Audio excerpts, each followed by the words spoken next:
Atos 19:15. Mas o espírito maligno lhes respondeu: conheço a Jesus e sei quem é Paulo, mas vós, quem sois? Essa situação, havia ali uns filhos de um sacerdote que estavam fazendo uma tentativa de fazer o que eles viram Paulo fazendo. Pelo que você observa, né?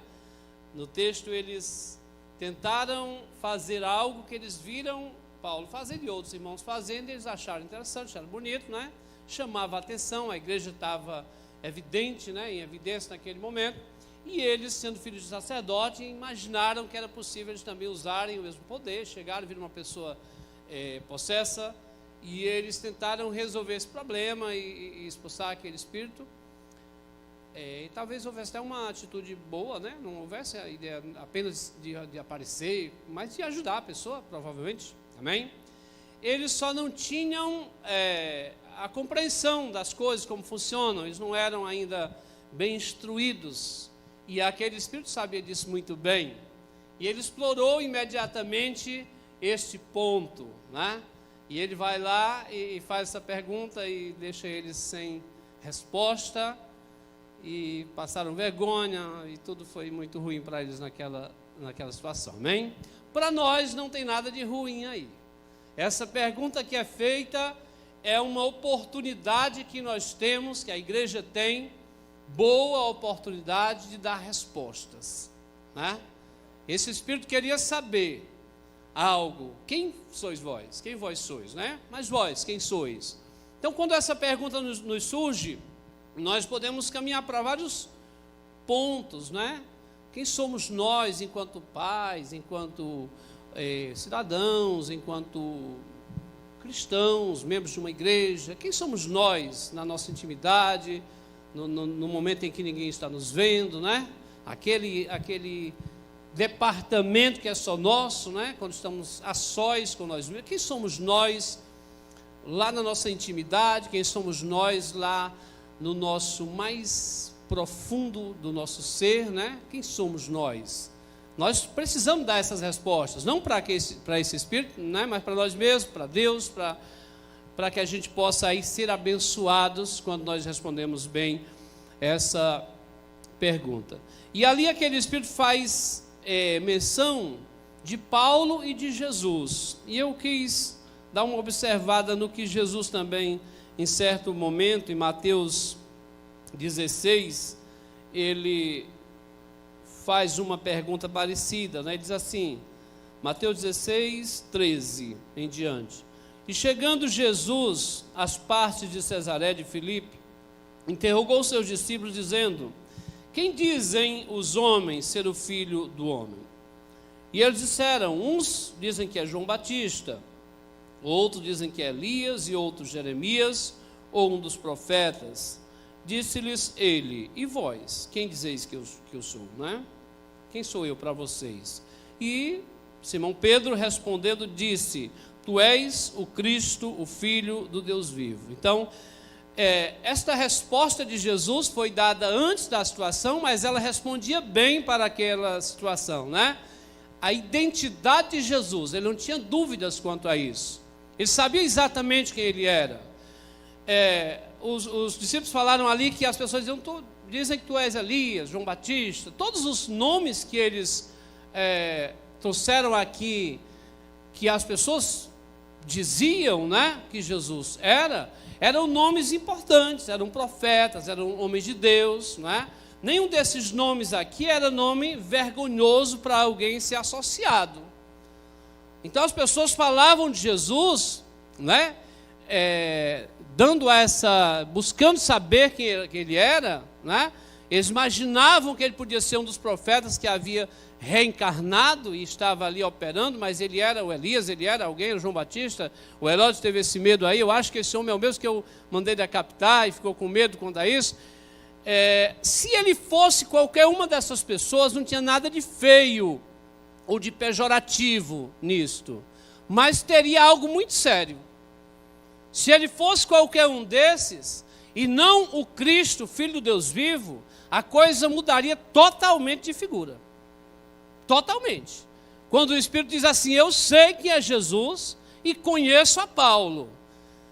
Ele estava no legalismo, ele diz, eu sei quem são eles dois, eu sei qual é a posição, eu sei o que significa este nome, Jesus, e eu sei também o que significa Paulo, mas vocês quem são? Né? Nessa situação, quem são vocês? Por que vocês vêm tentar me expulsar, sem saber nem quem são vocês nesse contexto? Né?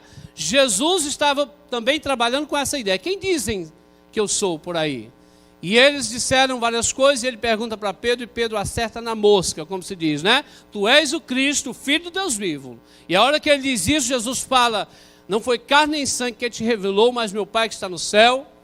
E sobre esta pedra, sobre este tipo de revelação, eu edificarei minha igreja, e as portas do inferno não prevalecerão contra ela. Amém? Uma boa resposta para aquela situação era, eu sou igreja, mas eles não eram, eles não sabiam o que ia ser igreja, né? Eles não tinham sido convertidos, mas eu e você somos igreja.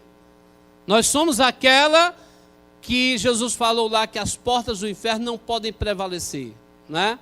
E Jesus, ele trouxe essa conversa porque ele queria deixar para os seus discípulos e para nós, essa clareza, essa luz a respeito de quem ele era. Ele não estava aqui como profeta, ele não estava aqui como um herói, para morrer pelo heroísmo, ele não estava aqui para nada disso, ele estava aqui para operar, para fazer o plano de Deus valer, né? Que era o Filho de Deus, aquele que veio para fazer um papel específico, né? Dirigido por Deus, que era o papel de salvar a humanidade, de remir a humanidade. Paulo quem era? A segunda pessoa que aquele Espírito fala. Em Atos 22, 3, Paulo diz, eu sou judeu, nasci em Tarso, da Cilícia, mas criei-me nesta cidade, e aqui fui instruído aos pés de Gamaliel, segundo a exatidão da lei de nossos antepassados, sendo zeloso para com Deus, assim como todos vós sois no dia de hoje.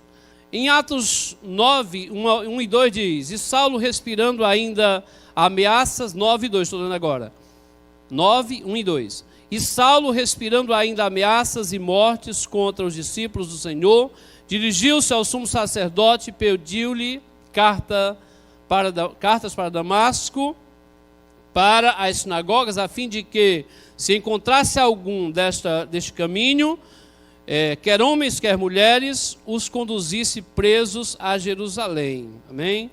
Então, quem era Paulo? Paulo era, vamos mais um texto, capítulo 9 ainda, versículo 15.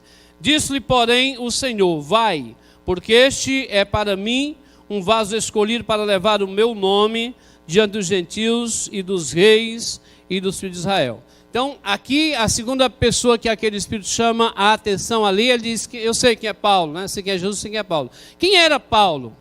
Quem é esse homem? Ele é, primeiro, um homem muito zeloso, muito disciplinado. Ele vivia um tempo em que não era muito fácil alguém ter formatura, ter estudo. Naquele tempo era comum as pessoas não ligarem para isso, mas ele era formado aos pés de Gamaliel. Ele era uma pessoa instruída, para isso eu entendo que ele era alguém disciplinado, alguém determinado. No texto de Atos 9, diz que ele respirava violência e pediu cartas ao sumo sacerdote para ir buscar aqueles que estavam fazendo algo que ele considerava errado. Ele considerava que a seita, aquele caminho, o evangelho, era algo que estava vindo contra a religião dele, o entendimento dele, e ele então, de forma diligente, ele partiu para resolver aquele problema. Ele pediu autorização e foi lá resolver. Ou seja, Paulo é um homem forte, intenso, seria essa palavra, né? Era um homem intenso. Tem alguém aí incomodando e eu vou lá resolver. E ele ia lá e resolvia. Quando Estevão foi apedrejado, ele estava lá ajudando, dando suporte, e ele partiu quando Deus fala aqui com Ananias para ir orar por ele. O Ananias disse, Senhor, você ouviu falar desse homem? Você sabe quem é ele? Ananias, ele treme na base. E aí é onde Deus dá essa resposta. Não, vá lá, porque este é para mim um vaso escolhido. Amém?